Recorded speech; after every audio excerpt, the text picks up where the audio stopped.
Dalawang bahay naman sa Antipolo City ang nagiba dahil din sa landslide bunso ng walang tigil na pag-ulan. Saksi si John Consulta.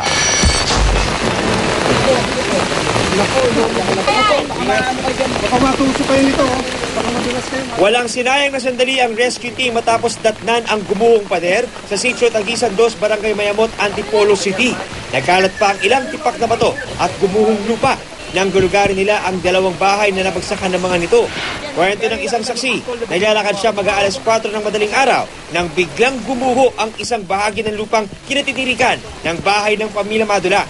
Yung matinding lakas ng ulan nung mag-aalas 4, yan ang bumagsak. Buntik pa nga ako maano nung bakal. Sana tulungan nyo lang ako dito kahit konti sa may paggawa ng bahay ko.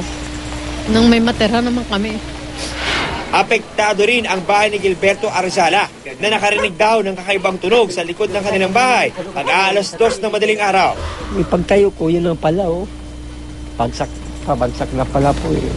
Pumasok na yung lupa po. Pumasok na sila, sabay-sabay na sila. May tubig po kasama? Mayroon po.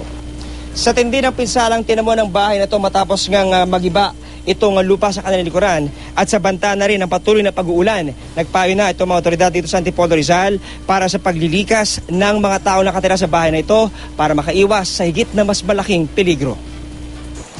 Dahil sa nangyari, inirekomenda rin ng PDRRMC ang evacuation sa iba pang pamilya sa bahaging ito ng Sitio Tagisan 2. Unang-una, medyo peligro, masyadong malambot yung lupa na natitirikan ng kanilang mga bahay. Rekomendasyon ko na hindi na dapat tiran itong lugar na to, itong lugar mismo ng pangyayari ito. Better daw na lumikas muna kami kasi prone to landslide nga daw yung pwesto.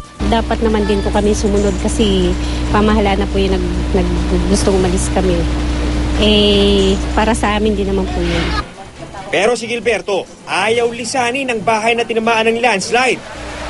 Hirap, ang hirap talaga isang explain.